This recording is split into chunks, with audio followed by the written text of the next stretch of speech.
আজকে কি রান্না করেছো? আজকে কিছুই রান্না করিনি। আমার শরীরটা একটু খারাপ।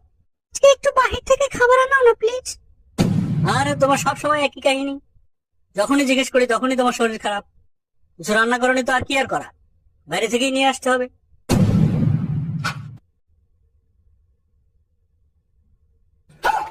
সবাই বলে আজকে কি রান্না করেছো, শুধু মাই বলে। মা তুমি কি কিছু খেয়েছো? সরি, তুমি মুখ খুলে রাখছো কেন? তোমার বোন যখনই এখানে আসে আমাকে কত কিছু বলে যায়, কিন্তু তুমি একটা বারও আমার পক্ষ নিয়ে কিছু বলো না।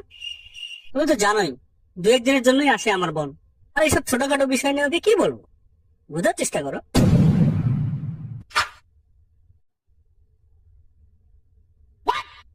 মা বাপের ভালো শিক্ষা পেয়েছি, এই জন্য চুপ আছে। না হয় মুখ আমারও আছে। বাবা, ঠিক আছে ঠিক আছে, আমি কথা বলে নেবো। ঠিক আছে। কি হয়েছে? বাবা কি বললো?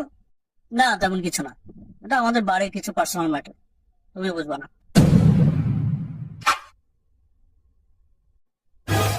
মানুষের কথা আর কি বলবো, তখন নিজের লোকেই মানুষের মতো আচরণ করে।